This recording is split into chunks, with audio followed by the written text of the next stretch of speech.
Hey guys, welcome back to my channel Mr. Flying Wheels. My name is Abhilash Chandra and currently I'm working as cabin crew. अगर आप इस channel पे नए हैं और आपका ड्रीम है एविएशन में अपना करियर बनाने का एज cabin crew, तो I request you please subscribe this channel. So in today's video we are going to discuss about basic salary of a cabin crew. अगर आप इंडिया में काम कर रहे हैं फॉर डोमेस्टिक एयरलाइन तो आपकी basic salary on an average कितनी है होती है, ऑन एन एवरेज एक कैबिन क्रू कितना अर्न करता है. सो आज हम इस टॉपिक के ऊपर डिस्कस करेंगे. So sit back, relax and enjoy this video. So first of all, video start करने से पहले I just want to thank you so much for your support and for your love. आपके support की वजह से ही we are about to reach 5000 subscriber. And so once again thank you so much for this support. And चलिए so अब बात करते हैं इस टॉपिक के ऊपर, सैलरी कितनी होती है कैबिन क्रू की. सी बेसिकली जो सैलरी होती है वो 3 पार्ट्स में डिवाइड करी जाती है. जो आपकी एयरलाइन होती है वो 3 पार्ट्स में आपकी सैलरी डिवाइड करते हैं. फर्स्ट होता है आपका बेसिक सैलरी, कि आपकी जो बेसिक सैलरी है वो आप कितना अर्न कर रहे हैं. आपकी बेसिक सैलरी हमेशा फिक्स रहती है. इसके बाद सेकंड पॉइंट आता है आपकी फ्लाइंग आवर्स रेट. तो आप एक मंथ में आपके फ्लाइंग आवर्स कितने हो रहे हैं, 50 आवर्स हो रहे हैं, 80 आवर्स हो रहे हैं, 100 आवर्स हो रहे हैं. तो आपका जो फ्लाइंग आवर रेट है उस एयरलाइन का वो कितना चल रहा है, तो उस बेसिस पे आपके फ्लाइंग आवर रेट कैलकुलेट किए जाते हैं. थर्ड एंड लास्ट होता है आपकी लेबर अलाउंसेस. लेबर अलाउंसेस से मतलब होता है बहुत सारे ऐसे एस्पिरेंट्स होते हैं, बहुत सारे ऐसे लोग हैं जिनको पता नहीं होता कि लेबर अलाउंसेस क्या होता है. तो थोड़ा सा मैं उनको ब्रीफ में बता देता हूँ. बेसिकली जब आप एयरलाइन के थ्रू कहीं दूसरे सिटी या कंट्री में स्टे करते हैं उस चीज़ को लेबर बोलते हैं. तो वहाँ पे जब आप स्टे करते हैं तो आपकी पर्सनल एक्सपेंस के लिए कंपनी जो एयरलाइन होती है वो आपको कुछ अलाउंसेस देती है. जो एयरलाइन आपके एक्सपेंस के लिए अलाउंसेस देती है, प्रोवाइड करती है, उसी चीज़ को लेबर अलाउंसेस बोला जाता है. हर एयरलाइन का लेबर अलाउंसेस अलग होता है. ऐसा नहीं है कि जो इंडिगो का कैबिन क्रू है उसको जो लेबर अलाउंसेस मिल रहे हैं वो सेम होंगे जो गो फर्स्ट में काम कर रहा है या स्पाइसजेट में काम कर रहा है या विस्तारा में काम कर रहा है.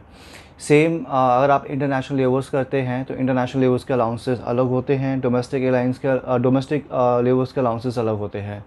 सो इट मीन्स मान लीजिए कि अगर आपको दुबई का लेवर मिला है तो वहाँ की जो करेंसी है, वहाँ की जो इकॉनमी है उसके अकॉर्डिंग आपको लेवर अलाउंसेस दिए जाएंगे. एंड अगर आपको इंडिया में किसी भी स्टेट या सिटी में लेवर मिला है तो आपको डोमेस्टिक के हिसाब से आपको अलाउंसेस प्रोवाइड किए जाएंगे. तो चलिए बात करते हैं बेसिक सैलरी की. सी बेसिक सैलरी हर एयरलाइन की फ़िक्स रहती है, बट डिफरेंट थोड़ा डिफरेंस रहता है बेसिक सैलरी में. जो आपकी बेसिक सैलरी रहती है वो आपकी फ़िक्स रहती है. इट मीन्स कि आपको वो हर मंथ आपके पास आती ही आती है. उसके ऊपर से आपकी लेबर अलाउंसेस होते हैं, फ्लाइंग आवर्स होते हैं. So basic salary on an average आप मान लीजिए कि अगर आप किसी भी एयरलाइन में काम करें इंडिया में, चाहे वो इंडिगो है, गो फर्स्ट, विस्तारा, स्पाइसजेट, तो बेसिक सैलरी अगर मैं अजम्पशंस बोलूँ अप्रॉक्स ऑन एन एवरेज तो 25,000 से लेकर 30,000 आपकी बेसिक सैलरी फिक्स रहती है. तो इट मीन्स कि मंथ के आपके लाइक 25 से 30 आपके फ़िक्स रहते हैं. कुछ फ्लाइंग आवर्स के अकॉर्डिंग लेट्स से कि 30 आवर्स तक अगर आपके मंथ में अगर आपने 30 आवर्स करे हैं तो 30 आवर्स तक आपको 25-26 आपके आएंगे. उसके ऊपर अगर आपके फ्लाइंग आवर्स होते हैं, लेट्स से उसके ऊपर अगर आपके 40 या 45 या 50 आवर्स हो रहे हैं मंथ के, तो उसके अकॉर्डिंग जो फ्लाइंग आवर रेट कंपनी ने डिसाइड करा है, एयरलाइन ने डिसाइड करा है, उस अकॉर्डिंग आपके फ्लाइंग आवर रेट कैलकुलेट किए जाते हैं. तो 35 आवर्स तक की आप मान लीजिए कि आपकी जो सैलरी है, आपका जो ऑफर लेटर है, सैलरी स्ट्रक्चर है, उसमें मेंशन है कि 35 आवर्स तक आपको आएंगे. 35 आवर्स तक आपको 25,000 आपकी बेसिक सैलरी फिक्स रहेगी. तो 25,000 तो आपकी ये बेसिक सैलरी हो गई. बेसिक सैलरी के बाद नेक्स्ट पॉइंट आता है फ्लाइंग आवर्स का. जैसे कि मैंने आपको प्रीवियसली बताया कि आपके 35 आवर्स हैं तो 35 आवर्स की आपकी फ़िक्स सैलरी है 25-26,000. इसके ऊपर मान लीजिए कि आपके टोटल फ्लाइंग आवर्स हैं जो मंथ के वो हैं 60 आवर्स के आसपास. तो 35 आवर्स जो होते हैं उससे एक्स्ट्रा मान लीजिए कि 25 घंटे आपके एक्स्ट्रा हैं मंथ के. तो हर कंपनी का जो फ्लाइंग आवर रेट होता है वो अलग होता है.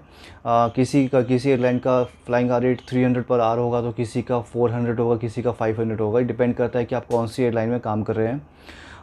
बेसिक आप ऑन एन एवरेज मान के चलिए कि 300 आपका बेसिक की मिनिमम होता ही होता है कि जो हर कंपनी प्रोवाइड करती है. तो 25 आवर्स आपके एक्स्ट्रा हुए थे। टोटल आवर्स अगर आपके देखा जाए मंथ के तो वो 60 आवर्स हो चुके हैं। 60 आवर्स में से 35 आवर्स आपके पहले से फिक्स थे कि जिसकी सैलरी आपको 25,000 मिलेगी। उसके ऊपर से 25 आवर्स आपने एक्स्ट्रा करे हैं, तो 25 को आप इंटू कर लीजिए 300 से, जो आपका 1 घंटे का फ्लाइंग आवर रेट चल रहा है आपकी एयरलाइन में। तो अगर आप उसको कैलकुलेट करेंगे तो टोटल नंबर जो आएगा वो आएगा 6,500। सो 6,500 आपका फ्लाइंग आवर रेट हो गया। आपका आपके जो फ्लाइंग आवर अलाउंसेस हैं वो हो गए। सो 6,500 प्लस 25,000, ये आपकी 2 पार्ट की सैलरी हो गई। इसके ऊपर अब बात करते हैं नेक्स्ट पॉइंट, आपके लेबर अलाउंसेस। अब जैसे ही फ्लाइंग आवर्स रेट डिफरेंट होते हैं हर दूसरी एयरलाइन से, सेम जो लेबर अलाउंसेस होते हैं उनका भी अलाउंसेस का जो अमाउंट रहता है वो काफ़ी डिफरेंट रहता है दूसरी एयरलाइन से। लेट्स से कि डोमेस्टिक में अगर आप लेबर अलाउंसेस कर रहे हैं, तो अगर आप लेबर कर रहे हैं तो आपको जो लेबर अलाउंस मिलेंगे एक दिन का वो 1,000 के आसपास मिलेगा। ये मैं आपको बस एक एग्जांपल दे रहा हूँ। 800 से लेके 1,000 के बीच यही रेट चलता है एयरलाइंस में, अगर आप डोमेस्टिक में लेबर कर रहे हैं। तो मान लीजिए आपने महीने के, आपने 1 मंथ के आपने 5 या 6 डोमेस्टिक लेबर्स करे हैं। अगर आपका 1,000 लेबर अलाउंसेस है एक दिन का, तो आप कैलकुलेट कर सकते हैं कि 5 लेबर के आपके 5,000 बन गए। ऐसी अगर आपने 6 लेबर करे मंथ में तो आपके उसके 6,000 बन गए। सो 25,000 आपकी बेसिक सैलरी थी, लेबर अलाउंसेस आपके महीने के 5-6 हज़ार बन गए, प्लस आपका जो फ्लाइंग आवर था वो आपका 6,500-7 हज़ार बन गया।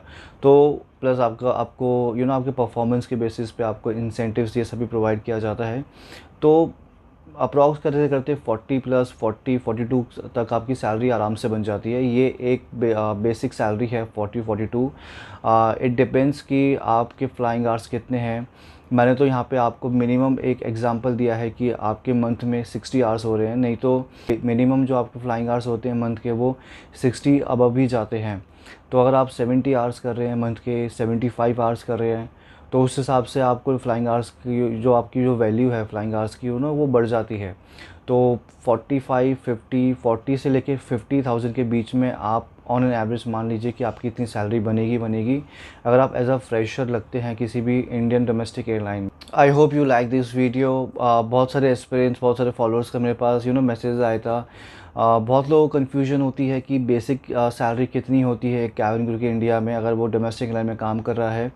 सो यहाँ तो मैंने ऑन एन एवरेज एक बेसिक सैलरी बताई है आपको कि अगर आप फ्रेशर ज्वाइन करते हैं कि कोई भी एयरलाइन इंडिया में, तो ऑन एन एवरेज आपकी सैलरी 40 से लेके 50,000 के बीच में रहती है। एंड इट डिपेंड्स सी, अगर आप बड़ी एयरलाइन में काम करें, अगर आप फुल सर्विस एयरलाइंस में काम करें तो आप महीने के 50,000 मतलब 50,000 प्लस से भी सैलरी आराम से कमा सकते हैं। आई स्टिल रिमेंबर, मेरे बहुत सारे फ्रेंड्स थे जिन्होंने जेट एयरवेज ज्वाइन करी थी as a fresher. So as a fresher उनकी मंथली सैलरी 60,000 65,000, मतलब दे ईजिली अर्न, इतना आराम से वो अर्न कर लिया कर सकते थे।